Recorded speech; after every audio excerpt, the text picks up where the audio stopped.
ইলিশ মাছ পছন্দ করে না এমন মানুষ খুঁজে পাওয়া বড়ই কঠিন। সবসময় তো ইলিশ মাছ রান্না করেই খাই। আজকে আমি বানাবো ইলিশ মাছের ভর্তা, তাই ভাবলাম আপনাদের সাথেও শেয়ার করি। তো এখানে আমি একটা ইলিশ মাছের মাথার অংশ, লেজের অংশ আর এক পিস মাছের অংশ নিয়ে নিয়েছি। তো এখন আমি এতে লবণ এবং হলুদের গুঁড়ো দিয়ে ভালো করে মাছের সাথে মিশিয়ে নেব। একটু কালারের জন্য হলুদের গুঁড়োটা দিয়েছি।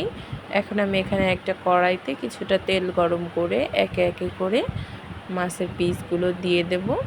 যেহেতু আমরা আজকে মাছটা রান্না করব না, তো মাছটা তো সিদ্ধ হতে হবে, এর জন্য এই পর্যায়ে আমি গ্যাসের ফ্লেমটা মিডিয়াম হাইয়ে রেখে ঢেকে দেব ঢাকনা দিয়ে, আর বারবার করে উল্টে উল্টে দেখব।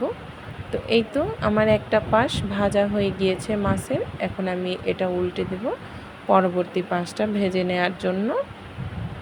আর ঢাকনা দিয়ে ঢেকে দেওয়ার কারণে কিন্তু আমার ভাজার সাথে সাথে মাছটাও খুব সুন্দর সিদ্ধ হয়ে যাচ্ছে। তো আমার সবগুলো মাছ উল্টে দেওয়া হয়ে গিয়েছে। এখন আমি এটা আবার ঢাকনা দিয়ে ঢেকে দেব। তো পরবর্তী পাশটাও আমার এরই মধ্যে ভাজা হয়ে গেছে। এখন আমি সবগুলো মাছ উঠিয়ে নেব কড়াই থেকে। আশা করি আপনাদের ভিডিওটা ভালো লাগবে। ভালো লাগলে প্লিজ বাসায় একবার ট্রাই করে দেখবেন। তো এরই মধ্যে আমার সবগুলো মাছের অংশ তুলে নেওয়া হয়ে গিয়েছে। এখন আমরা চলে যাব ভর্তা বানানোর পরবর্তী ধাপে। আজকে আমি মাছের ভর্তাটা পাটাপুতো করে নেব। তো এখানে আমি নিয়েছি পেঁয়াজ কুচি, মরিচ, পরিমাণ মতো লবণ আর মাছ। তো এখন আমি পাটায় মরিচ এবং পেঁয়াজ, লবণ একটু আধা ভাঙা করে থেতলে নেব। পুরো মিহি করবেন না, আধা ভাঙা করে থেতলে নেবেন। আশা করি আপনাদের কাছে ভিডিওটা ভালো লাগবে।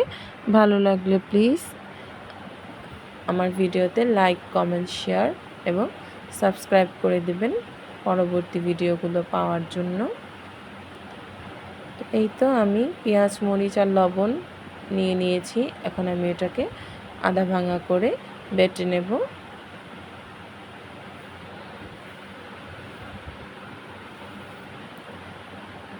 পেঁয়াজ মরিচটা আধা ভাঙা করে বেটে নেওয়া হয়ে গেলে এরপরে আমি এখানে মাছের অংশগুলো দিয়ে দেব।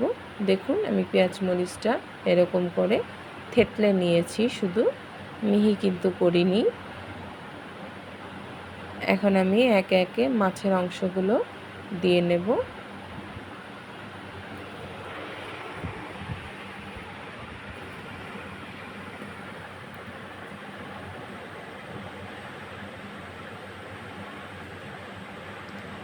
তো এই কাজটা কিন্তু খুব সাবধানে করতে হবে, কারণ বারবার হাত দিয়ে এটা উল্টে পাল্টে থেতলে নিতে হবে। এখানে কাটার খোঁচা খাওয়ার সম্ভাবনা আছে, তাই চেষ্টা করবেন একটু আস্তে ধীরে সাবধানে এই কাজটা করার জন্য। তো এভাবে করে আমি একটা একটা করে মাছ থেতলে নেব, আর এর মাঝে যে বড় বড় কাঁটাগুলো আছে সেগুলো ফেলে দেব।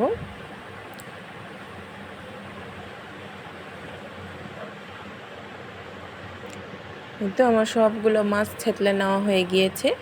এবার পালা হচ্ছে বড় বড় কাঁটাগুলো বেছে নেওয়ার। এই কাজটা কিন্তু খুব সাবধানে করবেন, আস্তে আস্তে ধৈর্য ধরে মাছের কাঁটাগুলো বেছে নিতে হবে। মাছের কাঁটাগুলো বাছা হয়ে গেলে এখানে আমি আগে থেকে পেঁয়াজ এবং মরিচ আদা বাটা যে করে রেখেছিলাম সেটা এখানে মিশিয়ে দেব। মাছের সাথে পেঁয়াজ, মরিচ, লবণ মেশানো হয়ে গেলে সবার লাস্ট পর্যায়ে লাগবে হচ্ছে আমাদের সরিষার তেল। ইলিশ মাছ খাবো আর সরিষার তেল ব্যবহার করব না, এটা তো হতেই পারে না। সরিষার তেলের সাথে মাছটা মিশিয়ে নেওয়া হয়ে গেলে গরম গরম ভাতের সাথে পরিবেশন করুন আর উপভোগ করুন।